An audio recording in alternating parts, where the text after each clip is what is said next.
Moon Knight, Episode 5, title Arkham Asylum. Sorry, wrong universe, wrong franchise, wrong asylum, wrong on everything.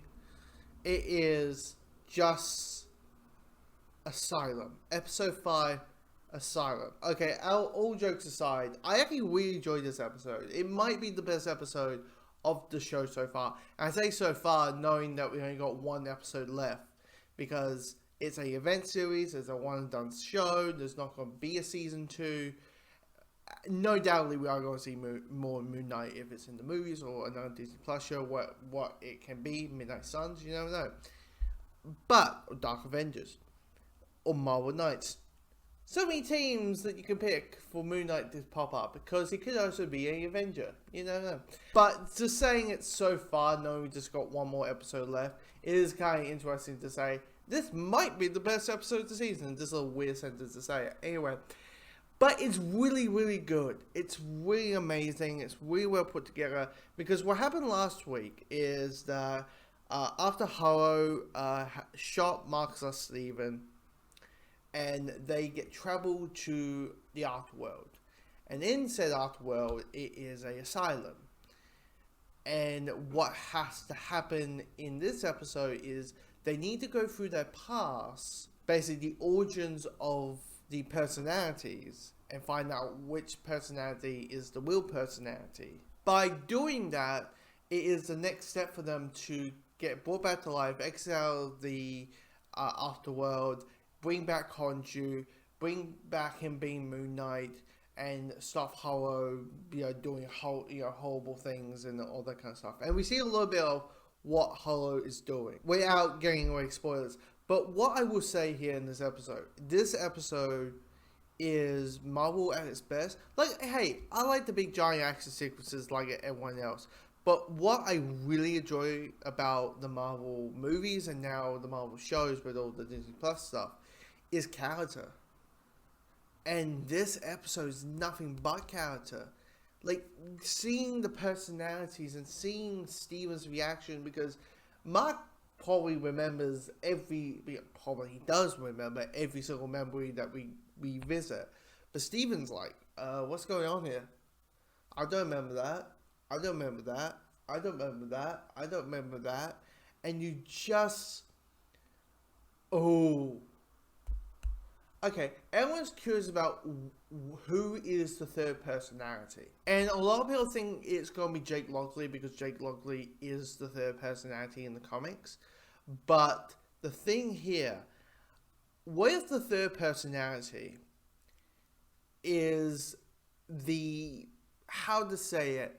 reason the personalities existed in the first place? Like the escape that the personalities, like, imagine if that's the third personality, like that person never left, they're always with them type of thing. That would be very interesting, and just a lot higher scale. That would just be absolutely, like, I'm trying not to hit spoilers here, because I think this is the episode where I don't want to talk much about it. Like, sure, there might be some images that might be, like, out of context. What does that mean if it's out of context? But it's an episode that I don't really want to give my story detail away. Because it's just, like, there's a heartbreak to it. And mostly with Steven. Like, Steven, this is a Steven-centered episode. Because Marx is there saying, no, Steven, don't go through that door. Do not go through that door. Do not open that door. Oh, fuck, you just opened that door. Oh, great, now I have to relive this moment. It's just, and when it happens, you're just like, heartfelt, the hurtness, the pain, the understanding of why these personalities, why did X personality turn into Y personality, the cause of it.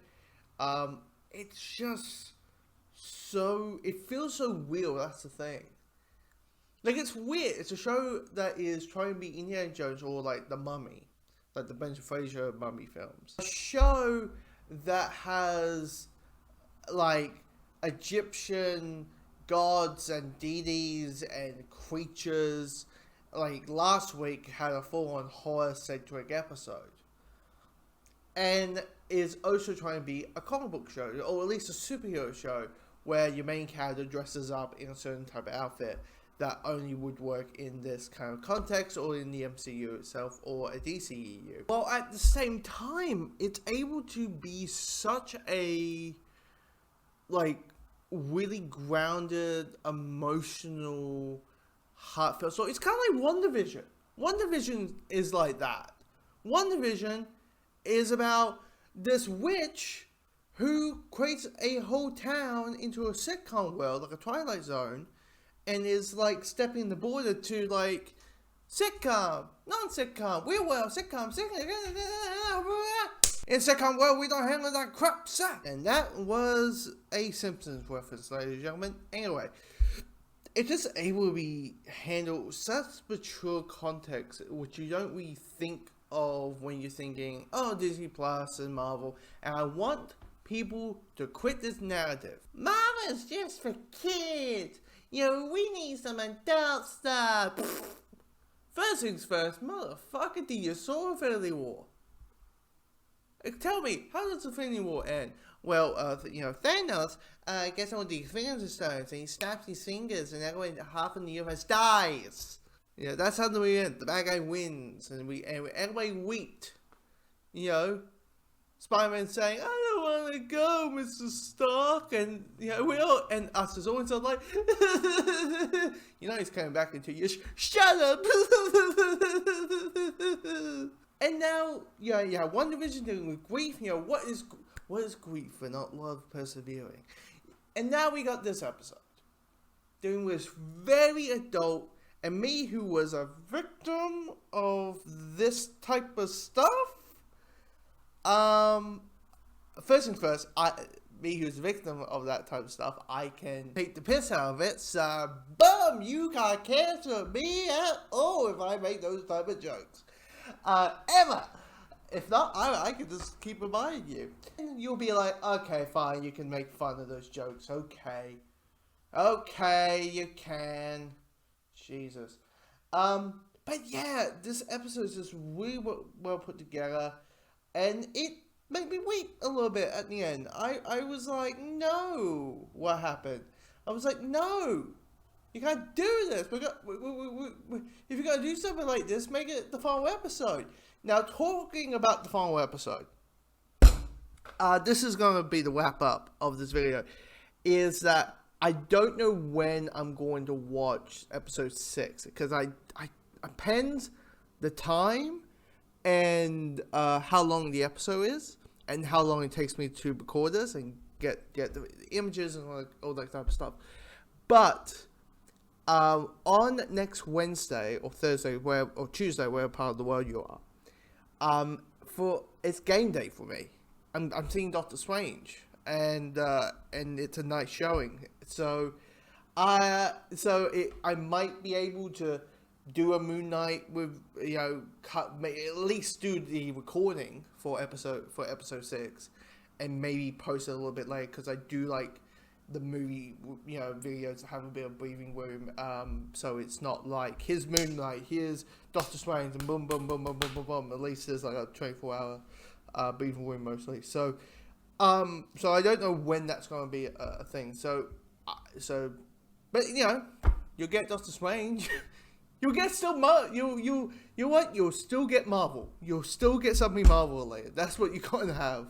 And but a really, really good episode. And Oscar Isaac's probably best performance in the show. Really. Like, understanding the show, everyone's like, Oscar Isaac is amazing. I mean, it's fucking Oscar Isaac, what do you expect? But it's like, Oscar Isaac, he's amazing. Oh my god. Like, And this is the episode I'm like, give him that, at least nominate him for that Emmy. And, Golden Globes, maybe not so much, but the Emmys, yes. So, yeah. We only got one more episode left. Yeah. I might have my brain go like, oh my god, with like all the stuff we're seeing for Doctor Strange in like 7 weeks' time. Or I'm going to go, but and at the same time I might go, whoa, what happening in episode 6 of Moon Knight? You never know. You'll never know.